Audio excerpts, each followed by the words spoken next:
everyone, I'm Brie the Plant Lady, and today I would like to take you on a tour of my September foodscape. Behind me I have my live screen, and this is one of my biggest success stories really for the last 4 seasons. I bought this from livewall.com and I replant it twice a year. Through the summer season I fill it with beautiful bright Coleus. The late October I will replant this with cool season vegetables and flowers, things like broccoli, cauliflower, cabbage, violas, and snapdragons. Now behind me you can see one of my signature summer plants.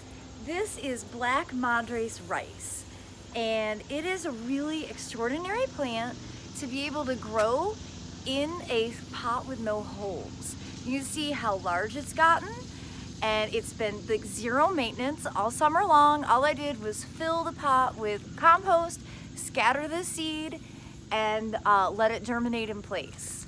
I have another one of those over here on my front porch patio, which is looking equally awesome. And it's a great talking point. People are always really curious about what this grass is that's so dynamic and purple, blows in the breeze, and it happens that my cats like to nibble on it too, so that's a bonus. Now walking along, this is obviously the patio area and walkway that we had installed in early July, and everything has grown in great. I'm thrilled to see that the turf that we transplanted along here has grown in. I've had a few people inquire why I didn't make a planting bed, and the simple answer is that if I did, I would lose my ability to drive equipment into this part of the lawn. And I think it's really important that when you plan and design a garden, that you accommodate spaces that are wide enough for vehicles or trailers, so that you can easily get mulch and have easy access to the area. And so that's why with the addition of the sidewalk, I couldn't add another garden space along it on the outside, because I really need this area to be able to pull my yard trailer in so that I can manage all of the landscape surrounding me. It's one of those work smart instead of hard theories. So the front bed, which I had planted with Joe Lample the beginning of June, it's going to be featured in next week's episode of Growing a Greener World, has totally filled in, and it's been pollinator central. There's been countless hummingbirds and butterflies and bees and wasps and all kinds of fun activity out here, and it's just a really fun, dynamic kind of splash of color and textures and blooms. I'm going to do some cutbacks because some of the plants, like the cleome right here, are kind of past their prime, and I'd originally intended on putting cool season vegetables in its place, but honestly all of this other material will fill in so fast that it would cover things like broccoli and cabbage this season. So I'm just gonna trim out some of the plants and let the rest of this continue to grow. Here we are in like the second week of September. I usually don't get frost, a hard killing frost here, until around Thanksgiving. So I have a pretty long season still to go for all these warm season crops. Now behind me is part of the grain installation for summer. One thing I've really had to face this year is that this border is too shady because the trees are growing, and that's what I had originally intended, but now I can't really successfully plant full sun crops in this space that is really more of a part sun location. So I can still do my full sun application for the cool season crops because these trees are deciduous. They lose their leaves. That means I have full sun through the winter. But for next summer, I'm going to have to come up with a different plan. But one of the plants that has done really well is the sesame. And sesame is just such a cool plant. It's something that I think everybody should try growing at least once. Take you along the north border, which is planted with trees, shrubs, and perennials as ground covers. Everything's doing great. The goal was to make it so I didn't have to mulch over here. And you see the tricertus, or the toad lily, has just started to bloom, and You know, the pollinators absolutely love this flower. And it's just a great kind of scrambling, fill in the holes kind of plant. I do love this area because it's very low maintenance. I don't really grow any vegetables over here now because of daylight. And as we round the curve into the backyard, what you'll really notice are an absurd amount of pumpkin vines. And that's because I can't control myself. So I was gifted some seminal pumpkin seeds from a wonderful master gardener in Florida, and I planted them, and I didn't really think about what they would do and where they would grow. And you can see one of the vines is growing way up into the Cryptomeria. It's crossing over and getting into the magnolia, but I don't really mind. I'm just gonna let it do its thing. So far there's only a few tiny fruit that are starting to form. I think it'll be okay, you know. I think it's really cool and creative.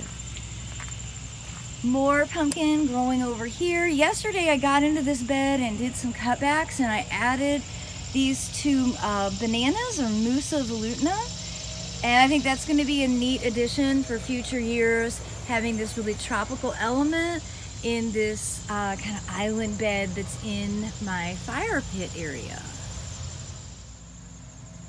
Walking into the sunny backyard space, the Coleus are really the star of the show, and that's on purpose. Coleus are just such a reliable, low maintenance annual to add color and consistency. I use them basically as shrubs, and I have every intention this afternoon to spend some quality time floating in the feed tank. And I know that that may sound funny, but honestly, you close your eyes and I could be in the French Riviera. So everything in the backyard is looking lush and beautiful, and that's thanks to having adequate rain this summer, which is such an uncommon phenomenon. But you can see all the borders. I haven't had to irrigate in months. It's really pretty amazing, other than keeping my containers watered. Here, of course, is the fire pit bed, surrounded by perennial crops, specifically blueberries and figs. And the figs are just starting to have ripe fruit. I'm always excited to eat figs from my own bushes. But I want to show you what I got accomplished yesterday. I started kind of tidying up some of my root pouches and getting some cool season crops planted into the Foodscape. So these are things that I sowed. These are things I bought from Home Depot. Here's another round of crops that I sowed that will be planted probably in the wall. Yesterday, I cleared out another big yellow bag of compost from Soil Cube, and I got 2 new 100-gallon root pouches planted for the fall season. So what I did is I did a center planting of barley. I'm doing that as a germination trial. And then the back half of each bag is planted with cabbage, and the front half is planted with broccoli. And then I did do garlic, and I sowed some calendula seed. So you see, this area is full of containers filled with cool season crops. They're all located here because I have easy access to a hose. Behind there you see that pumpkin. Pumpkins are just such a great ground cover. I really love that one with that silver on the foliage. And then scanning along the garage border, this is just an area with self-sown zinnias that are pollinator magnets. So nice to look out my kitchen window and see these swallowtail butterflies just floating around. They make me feel like there's some sense in this world that things are good. I've been actively drying a ton of herbs, including rosemary, thyme, sage, and basil. I'm going to make a video on how to do that without using a dehydrator. And then I'll take you through the compost edge, the side property border. And you know, again, these trees that I planted 9 years ago are really starting to get some size, and I have some nice pockets of shade. And this dogwood is really quite extraordinary. I love it so much. I was late to getting corn planted. Don't have a great corn harvest, but you know, it's okay. You live and learn. And I'm sad to show that all of the fall planted tomatoes, or the tomatoes I planted late with the intention of having fall harvest, are succumbing to some sort of wilt, blight, something. Tomatoes are just such divas. I don't know why I love them so much, but I do. So I'm gonna rip those out today, and then I'm gonna go ahead and get this edge planted with cabbage for the cool season. Over here, I'm really starting to get lots of okra, and this is like my ideal size for harvesting okra.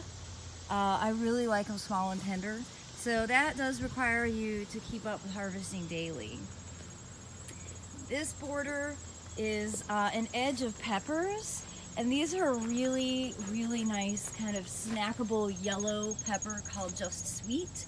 It's an All-American Selections winner, and I've harvested so many that tonight I am going to make roasted yellow pepper sauce. Yesterday I did get a start on putting in some cool season vegetables right along the edge, and judging by their wilt, I'm going to have to give these some water. Once you water, then you have to re-add BT. It's an ongoing process, especially in this garden where I feel like I'm ground zero for cabbage worms. I hope you've enjoyed this September Foodscape update. I'm gonna head inside and put my bathing suit on so I can spend some quality time relaxing in the feed tank. Have a great day, everybody.